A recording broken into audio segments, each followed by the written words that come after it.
예, 아주 교회적으로 아주 기쁜 그런 시간들이었습니다. 감사하게 생각합니다.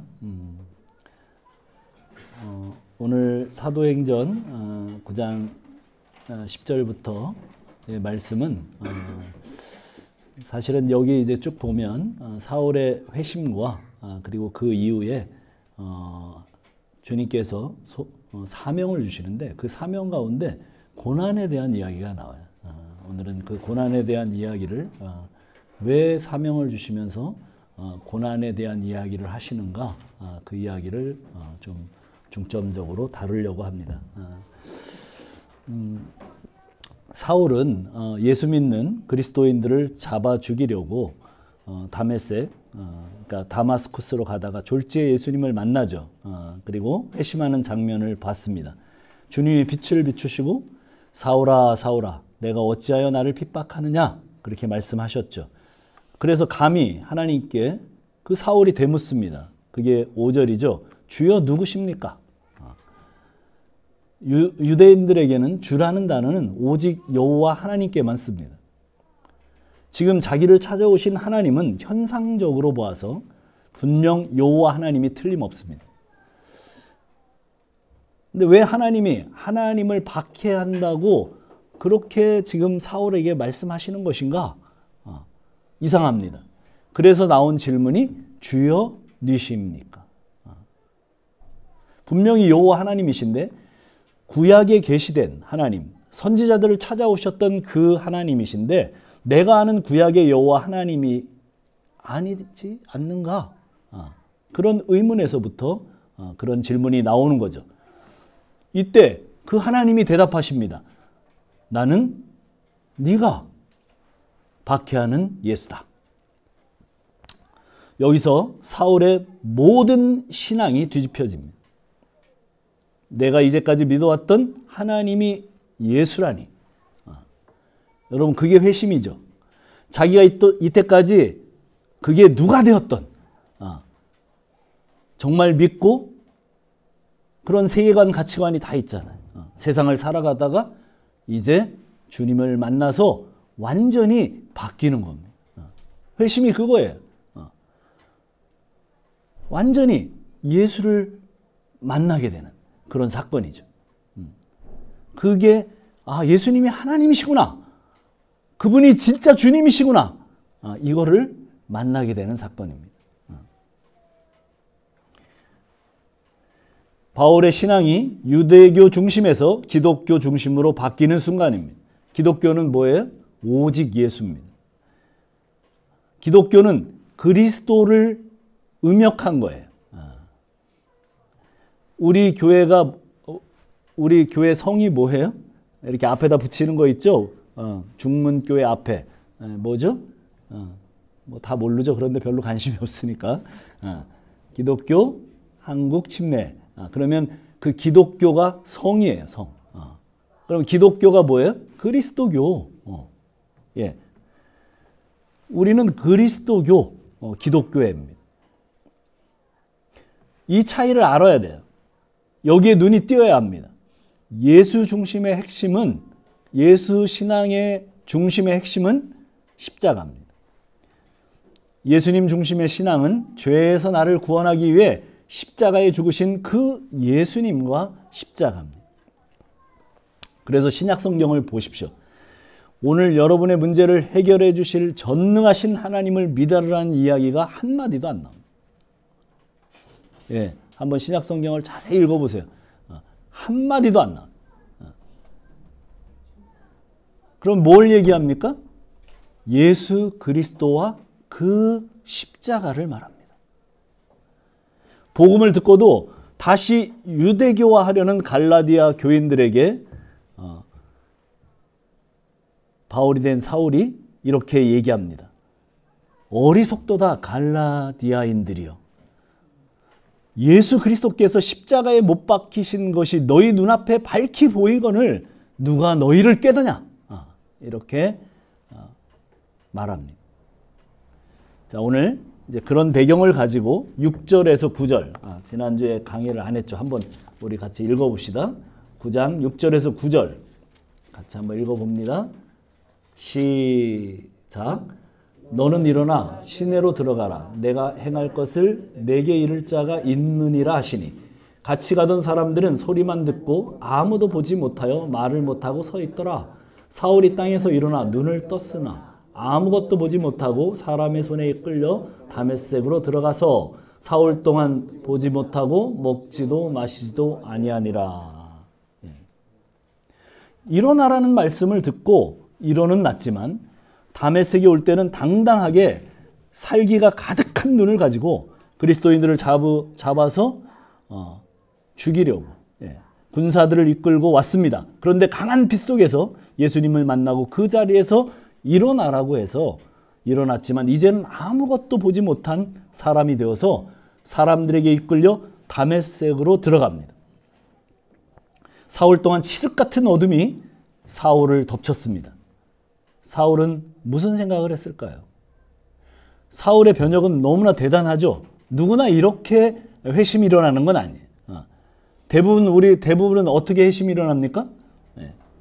대개는 이렇게 말씀을 듣다가 그의 마음속에 주님이 진짜 주님이신 것과 주님이 내 안에 찾아오는 것을 알게 되는 그런 회심이 대부분이고, 또는 성경을 읽다가 이 성경 속에 계신 이분이 진짜 하나님이시구나, 이렇게 회심하는, 좀 덤덤한, 이렇게 빛이 비치고 음성이 들리고 그리고 눈이 멀고 이렇게 되는 회심보다는 사실은 그런 우리가 경험한 그런 회심들이 훨씬 더 많죠. 회심에는 급진적이거나 아니면 우리처럼 이렇게 그냥 평범하게 이런 회심들이 많이 있습니다. 그런데 사울은 아주 급진적으로 주님께서 직접 찾아오시고 빛으로 찾아오시고 또 말씀으로 말씀하셨습니다. 왜 그랬을까요? 여기에 의문이 많죠. 나도 좀 그렇게 하면 진짜 예수 믿을 텐데, 이런 사람들이 있습니다. 이거는 진짜 사울이 못돼 처먹어서 그래. 도저히 예수를 믿을래야 믿을 수 있는 심성이 아니에요. 그렇잖아요. 예수 믿는 사람들 막 잡아 죽이죠. 그런 사람의, 아주 악독한 사람의 방법이 없어요. 그래도 조금 더 덜 악하고 조금 더 여유가 있는 우리 같은 사람은 그냥 이렇게 평범하게 말씀으로 찾아오셔도 항복하잖아요. 자, 그 사흘 동안 무슨 생각을 했을까요? 성경을 쭉 보면 이런 생각을 했어요. 이제 바울의 독백입니다. 나는 율법의 의로 흠이 없다고 여기고 살았다. 나는 예수님을 만나고 보니 나는 그런데 하나님의 원수였구나. 하나님을 위해 열심으로 살고 예수 믿는 자들을 잡아다 죽였는데, 내가 그 예수 믿는 사람들을 잡아 죽인 것이 하나님을 살해한 바로 그 일을 한 것이구나. 로마서 10장 2절로 3절은 이렇게 증언합니다. 내가 증언하노니 그들이 하나님께 열심히 있으나 올바른 지식을 따른 것이 아니니라. 하나님의 의를 모르고 자기 의를 세우려고 힘써 하나님의 의에 복종하지 아니하였느니라. 그리스도는 모든 믿는 자에게 의를 위하여 율법의 마침이 되시니라. 이것이 사도 바울 자신의 이야기입니다. 나의 잘남, 나의 의를 세우려고 하나님의 의에 복종하지 않았다. 여기서 하나님의 의란 뭐예요?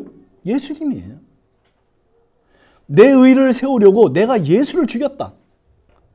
그런데 예수님은 이런 나의 구원자가 되시고 율법의 마침이 되셨다는 거예요. 율법의 마침이라는 게 무슨 얘기입니까?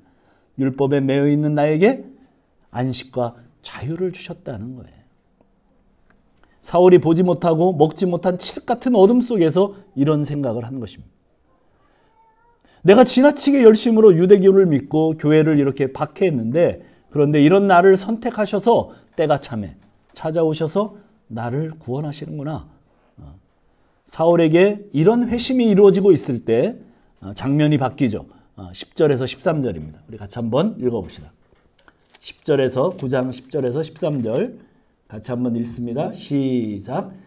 그때 다메섹에 아나니아라고 하는 제자가 있더니 주께서 환상 중에 불러 이르시되 아나니아야 하시거늘 대답하여 주여 내가 여기 있나이다 하니 주께서 이르시되 일어나 직가라고 하는 거리로 가서 유다의 집에서 5사람 사울이라고 하는 사람을 찾으라.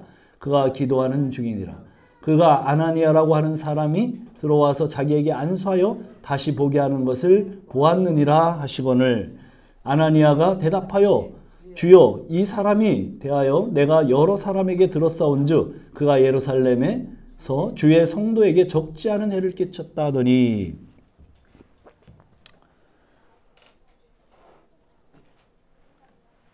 사울이 이렇게 회심을 겪고 있을 때 다메섹에 있는 주의 제자로 지금 장면이 바뀌죠. 예수님은 사울에게 아나니아를 보내려고 하십니다. 아나니아는 사도행전에 3번 나와요. 여러분 기억납니까? 이 전에 아나니아 혹시 기억납니까? 이 전에 다른 인물이에요. 오케이. 아나니아와 삽비라 부부. 그 남편이 아나니아였죠. 네, 아나니아. 또 한 사람이 이제 끝에 가면 나옵니다. 대제사장의 이름이 아나니아.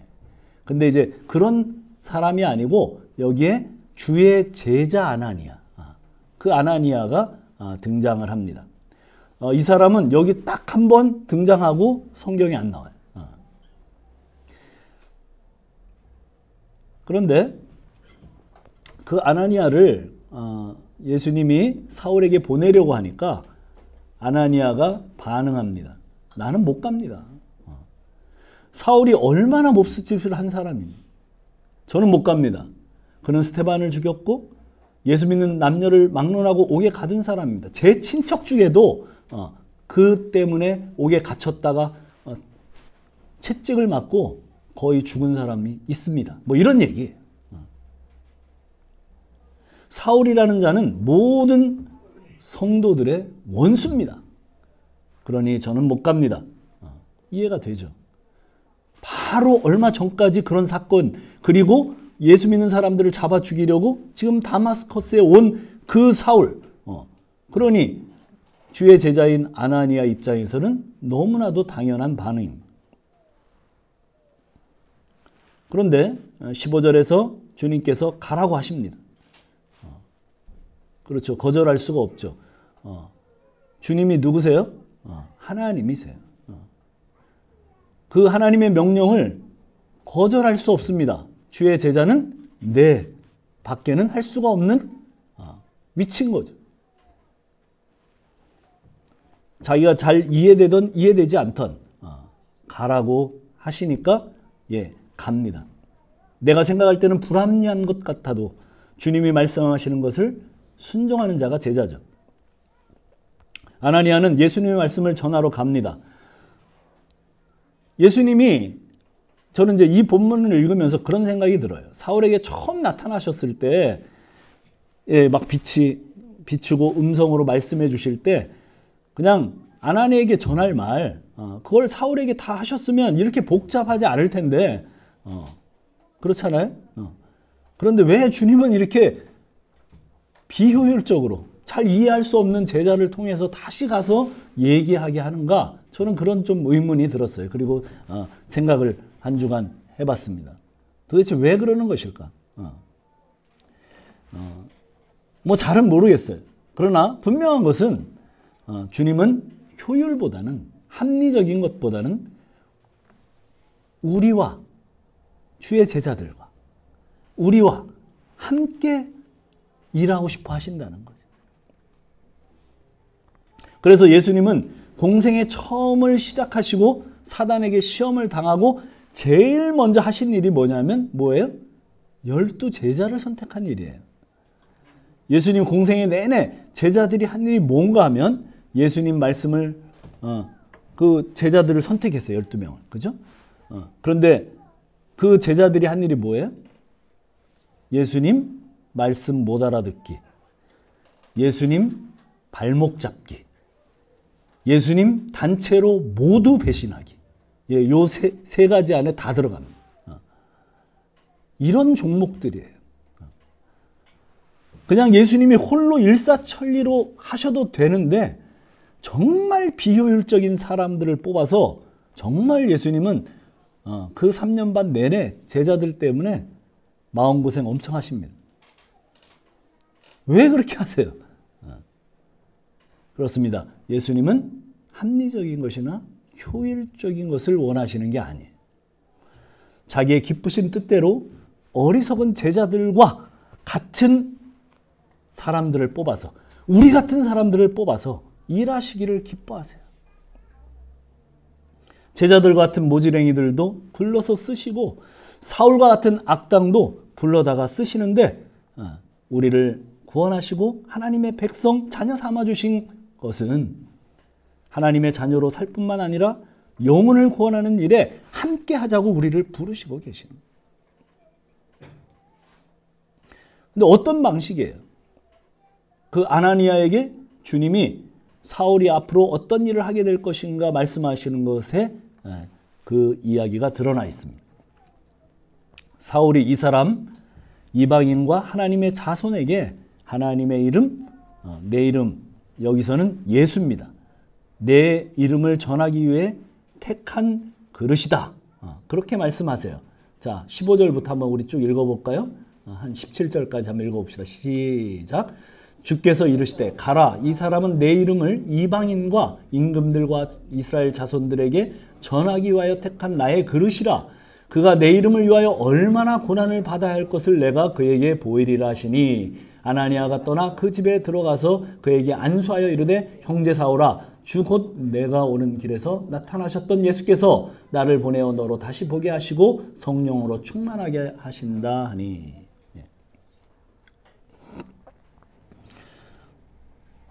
사울 이 사람은 이방인과 하나님의 자손에게 하나님의 이름, 내 이름, 여기는 예수님이죠. 내 이름을 전하기 위한 택한 내 그릇이다. 그런데 이 말씀은 사울에게만 주시는 말씀이 아닙니다. 우리 모두 이방인과 이스라엘 자손과 임금들에게 예수 이름 전하기 위하여 부르심을 받은 그릇입니다. 이것에는 사울이나 우리나 다를 바가 없어요. 사울은 결국 이스라엘 백성들과 이방인, 또 그 사도행전 끝으로 가면 그 왕들 누구예요? 베스도, 벨릭스, 아그리파 왕, 시저 황제, 뭐 이런 사람들 앞에서 결국 복음을 전합니다. 여기에서 부름받은 그대로. 그러나 오늘날 우리도 마찬가지예요. 이방인이란 예수를 모르는 모든 사람, 이웃 모두를 뜻하는 것이고, 임금은 누구예요? 저는 그렇게 생각합니다. 이 세상을 살아가고 있는 모든 자 모두 자기가 스스로 임금되어 왕되어 살아가잖아요. 그 사람들이에요. 우리는 이 시대 가운데 자기가 임금되어 살아가고 있는 내 이웃과 교회를 다니지만 믿지 않는 문화적인 사람들, 주로 모태 자녀들, 즉 이스라엘에게 예수 이름을 증거하기 위해서 택함을 받은 그릇들입니다. 그런데 이어지는 이야기, 그 이야기가 뭐예요? 내 이름을 위하여, 예수 이름을 위하여 고난을 받는다예요. 예수 이름을 전하기 위하여 왜 고난을 받아요? 이것이 항상 문제죠. 왜 예수 이름을 전하는데 고난을 받습니까? 그 이유가 예수 이름이 이 그릇 안에 담겨져 있기 때문이에요. 예수를 믿는 우리 안에는 예수님이 담겨 계십니다. 여러분 믿습니까? 네. 예수 믿는 여러분 안에 누가 있어요? 네, 예수님이 성령으로 와 계세요. 그렇지 않으면 예수 안 믿는 겁니다. 여러분의 정체성은 뭐냐면, 우리가 예수를 믿는다고 고백하고 우리의 회심이 일어났을 때, 그때 예수님이 우리 안에 찾아오셔서 영원히 우리와 함께 하셔요. 그래서 우리 안에 지금 여러분이 믿던 믿지 않던, 그게 실제적이든 아니든 예수님이 와 계세요. 계속해서 와 계세요. 그래서 사도 바울이 이렇게 표현을 합니다. 고린도후서 4장 7절 찾지 마세요. 제가 다 찾아서 읽어드릴게요. 친절하게. 우리가 이 보배를 질그릇 안에 가졌으니 이는 심히 큰 능력은 하나님께 있고 우리에게 있지 아니함을 알게 하려 함이라. 질그릇 안에 보배가 담겨져 있어요. 우리는 탁 깨어지기 쉬운 질그릇이에요. 볼품없는 질그릇이에요. 그런데 우리 육체 안에 예수님이 담겨져 있어요. 자, 그런데 안에 있는 것이 보이려면 어떻게 해야 됩니까? 깨져야 돼요. 그 질그릇이 깨져야 누가 보이는 거예요? 예, 예수님이 보이는 겁니다. 깨진 만큼 보여요. 그래야만 예수, 그 생명의 빛이 그 믿지 않는 사람들에게 비춰지는 거예요. 그래서 이것을 성도의 고난이라고 합니다. 그래서 이 고난 없는 성도는 아무도 없어요. 모든 성도는 모두 다 깨집니다. 그래서 그 고린도후서 4장 11절에 보니까 우리 살아있는 자가 항상 예수를 위하여 죽음에 넘겨지면 예수의 생명이 또한 우리 죽을 육체에 나타내게 하려 합니다. 우리가 계속 죽음에 넘겨지는 이유는 내가 죽어야만, 내가 깨져야만 우리 죽을 육체에 나타나게 되는 거예요. 내가 죽어야만 예수 생명이 비춰져요. 이 질그릇이 깨지는 이야기가 우리가 고난받는 이야기예요. 12절에 보니까 그런즉 사망은 우리 안에서 역사하고 생명은 너희 안에 역사하느니라. 나는 이 질그릇이 깨어지니까 고통이고 죽음이에요. 예, 그렇습니다. 여러분, 뭐가 제일 아파요? 내 자존심이 상하는 거. 예, 그게 내가 깨지는 거예요. 내가 깨짐으로, 근데 예수 생명이 드러나요. 이렇게 예수 생명을 보고 있는 나에게 어떻게 해요? 내 생명이 깨지고 있는데 다른 사람에게는 그게 생명이 된다는 거예요. 이것이 성도가 예수 이름 때문에 받는 고난입니다. 예수 믿으면 불행 끝, 행복 시작이 아닙니다. 결혼도 마찬가지죠. 불행 끝, 행복 시작이 아니에요. 똑같아요. 예수 믿으면 그때부터 고난이 시작된다고 오늘 말씀하는 거예요. 예, 사실은 어떤 문제가 생기면 같이 좀 멱살도 잡고, 같이 욕도 하고, 그러고 싶어요. 너무 억울해요. 그런데 내가 깨져야만 예수 생명이 전달되니까, 그렇게 안 하게 되는 거죠. 근데 우리가 이거를 잘 알고 있어요. 뭐 예수 믿는 사람들이 이걸 잘 모르지 않아요. 그런데 문제는 이렇게 못 산다는 거예요. 여러분 이렇게 살고 있습니까? 어제 우리 이혜영, 송지연 형제 자매의 결혼식에서 원근 각지에서 우리 교회 가족들이 오랜만에 다 모였습니다. 서울에서, 용인에서, 성남에서, 호평에서, 마석에서 오랜만에 결혼한 장년들도 왔죠. 그래서 결혼식 마치고 교회에서 피로연 을 우리가 하는데 그 피로연 예전에 문화를 경험했던 우리 석수진 형제가 우리 교회 춘천 와서는 처음으로 결혼 피로연 문화를 한번 재현을 했습니다. 물론 이제 그때에 비해서는 우리가 규모가 작으니까 작은 규모로, 그렇지만 알차게. 근데 방향이 이제 어떻게 흘러갔냐면 가만히 생각해 보니까 어떻게 흘러갔어요? 결혼 생활 콘서트 뭐 그런 식으로 흘러갔어요. 장년들이 나와서 덕담해 주고 축복해 주는데 정말 그런 이야기들이 오고 갔습니다. 뭐 그런 얘기였죠.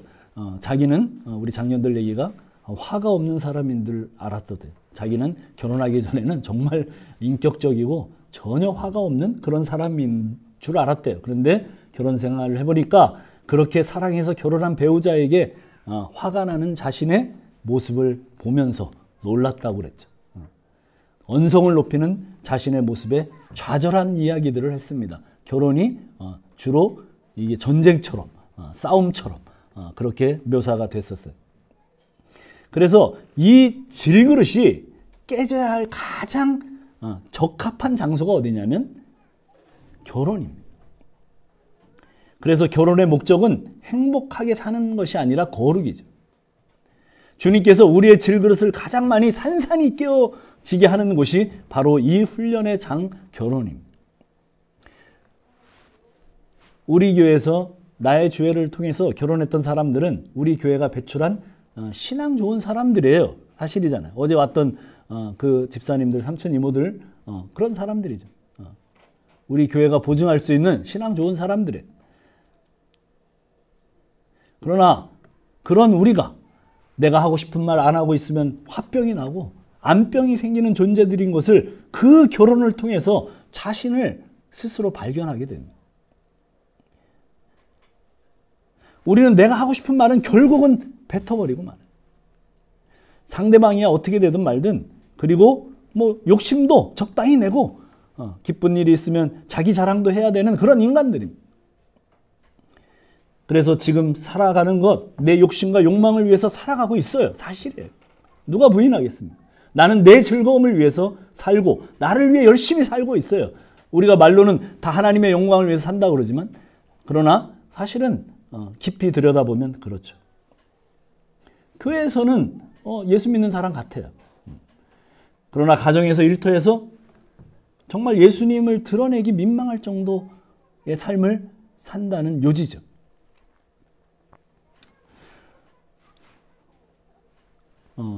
우리 종목 집사가 정말 민망하게 살다가 기도만 하면 제정신으로 돌아와요.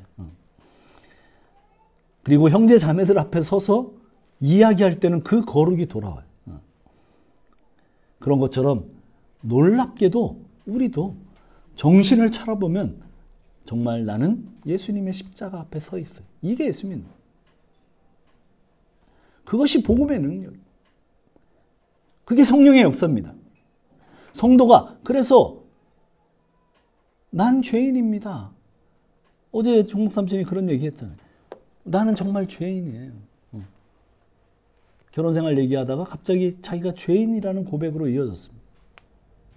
왜 그래요? 성도니까.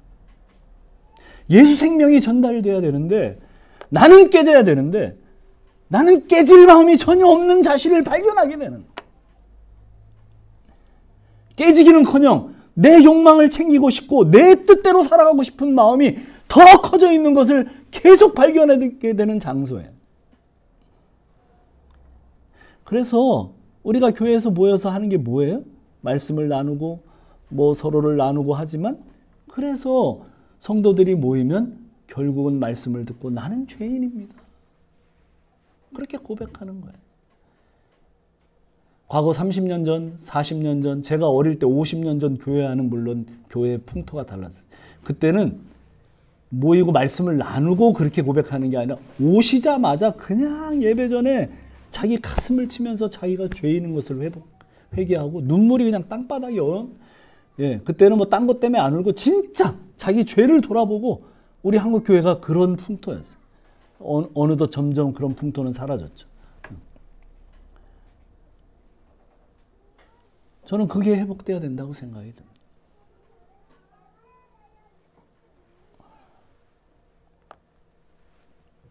그래서 어쨌든 성도들이 모이고 나서 결국 우리가 말씀을 나누고 고백하게 되는 게 뭐예요?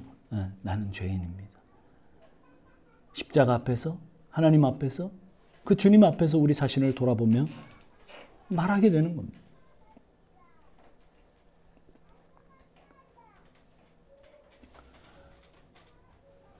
그런데 놀라운 것은 내 욕망을 채우면서 내 할 말 다 하고 내 자존심 세우면서 살아가고 있는데, 그런데 이런 나를 사람들이 보면서 예수 생명을 만나요. 참 신기하죠? 나는 깨어진 적이 없는 것 같은데 돌아보면 어느새 십자가 앞에 있다는 얘기가 어느새 나는 깨어져 있어요. 이것이 복음의 신비입니다. 본인 스스로는 잘 못 느낍니다. 난 욕망을 챙기고 있기에. 그래서 성도는 난 죄인입니다. 그래서 오늘 재욱 형제처럼 기도하게 되는 거죠. 주님 뜻대로 살아보려면 너무나 이것이 아닌 방향으로 가고 있는 자신을 발견하게 되는 거예요. 그냥 자기 뜻대로만 살게 되는 자신을 발견하게 되는 거예요. 그러면 어떻게 됩니까? 그래서 나는 죄인입니다가 되는 거예요. 그래서 뭐라고 얘기합니까? 결국은 주님이 필요합니다. 오늘 우리가 찬양한 것처럼 그래서 우리는 결국 주님이 필요합니다. 그렇게 그 말밖에 할 말이 없어요. 그것이 사도 바울의 이야기입니다. 고린도전서 15장 10절에 보니까 그러나 내가 나아된 것은 하나님의 은혜로 된 것이니 내게 주신 그의 은혜가 헛되지 아니하여 내가 주신 그의 은혜가 헛되지 아니하여 내가 모든 사도보다 더 많이 수고하였으나 내가 한 것이 아니요 내가 한 것이 아니요 오직 나와 함께 하신 하나님의 은혜로 전부 예수님이 하셨습니다. 이 십자가의 은혜가 날이 가면 갈수록 결국 우리는 이 말밖에 할 말이 없어요. 바울이 이 이야기를 하는 것을 우리가 읽어보면 굉장히 겸손하고 멋있어 보여요. 그러나 사도 바울은 멋있어 보이라고 한 얘기가 아니에요. 이것이 자기의 실제였어요. 오늘도 우리가 예수 믿고 살아보면 이게 실제라는 걸 알게 돼요. 내가 뭘 많이 한 것 같아요. 아닙니다. 내가 할 수 있는 일은 아무것도 없어요. 하나님 안에서 내가 진짜 할 수 있었던 일은 아무것도 없어요. 진짜 주님의 은혜로 된 거예요. 예. 내 욕망을 쫓아 사는 인간이 예수를 믿었다고 해서 그 마음이 없어집니까? 그 마음이 더 세요. 내 안에서 성령이 이기시는 게 아니라 그 마음이 이겨요. 그래서 우리는 냅다 자기 마음대로 살게 되는 거죠. 그래서 고백하게 되는 겁니다. 그래서 결국 깨닫고 보니까 내가 한 것이 아니고 오직 나와 함께 하신 하나님의 은혜 때문에 한 것이구나.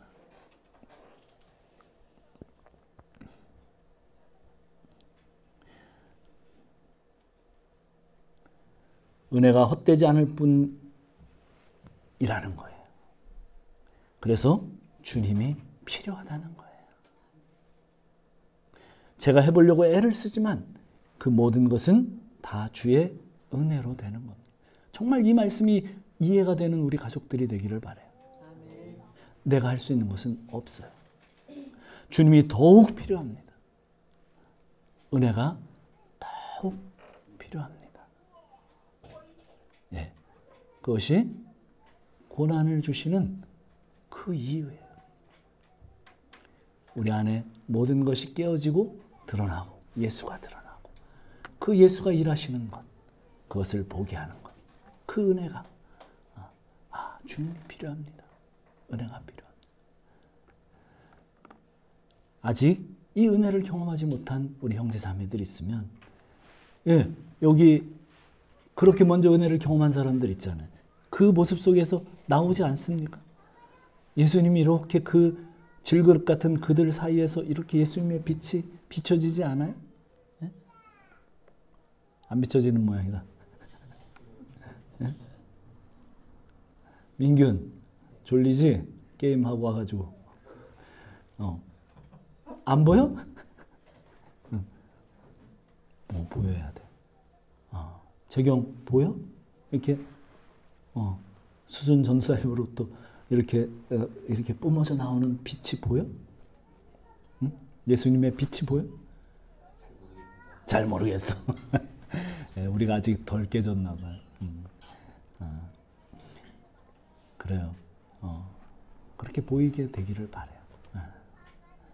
그래서 이 말씀이 무슨 얘기인가를 알아듣고 같이 기뻐하고 내가 정말 주님이 그래도 주님만 필요한 사람이구나. 내가 그 은혜 없이는 살 수 없는 사람이구나. 여기에 붙들리는 귀한 우리 가족들 되기를 축복합니다. 네, 우리 다 같이 한번 기도하겠습니다.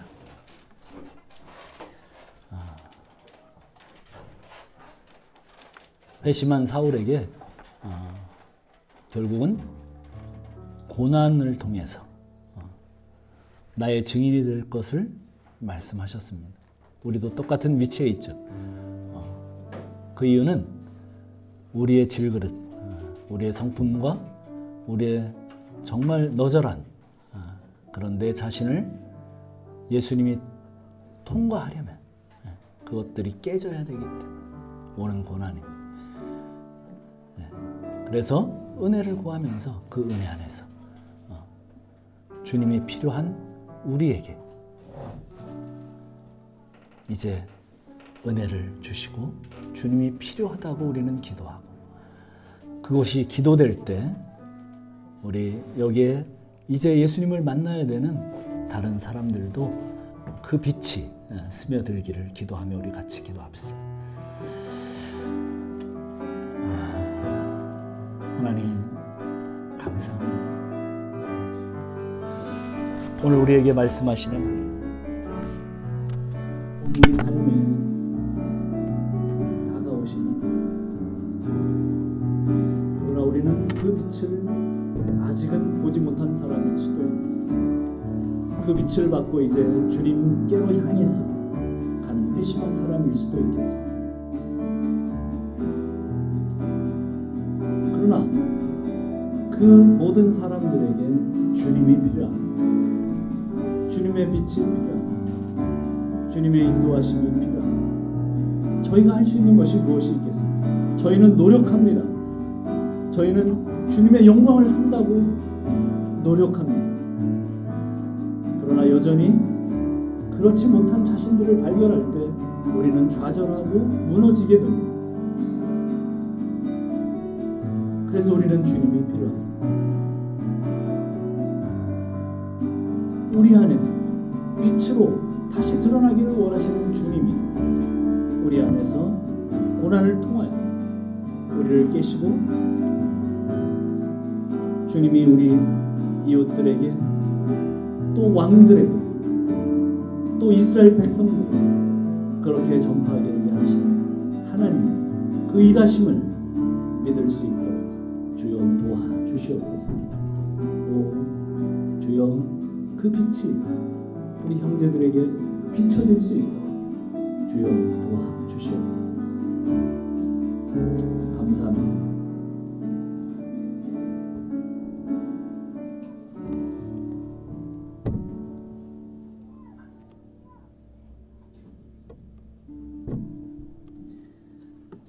우리 찬양 한 곡 드리고 마치겠습니다.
그 순간에 온전한 확신으로 하늘이 나만의 작고 작은 나에게 하나님 은혜 주시니 그 안에 감춰진 비밀을 우리 모두에게 알리게 하시네. 우리 하나님의 왕 그리스도를 믿으니 예수 안에 온전한 확신을 갖고 담대히 나가네.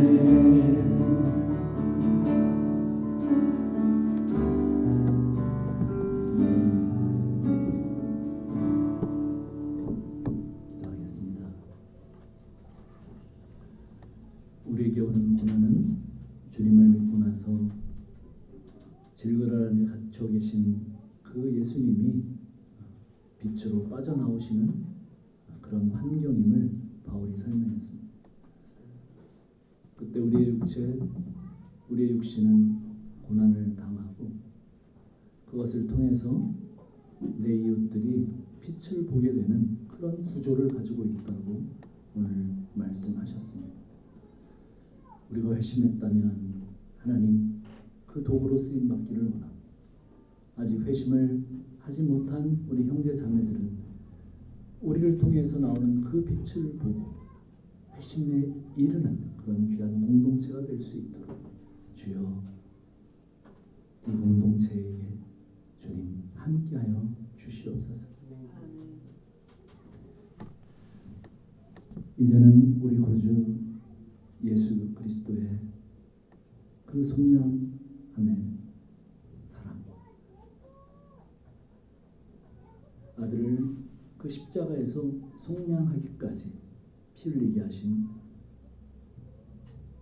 하나님 아버지의 하여와 같은 사랑하심과 성령님의 감화, 교통, 교제하심 그 한량없는 은혜가 이제 주님을 전하는 것을 고난받기를 기뻐하는 우리 가족 머리 위에 영원토록 함께 하실지어다.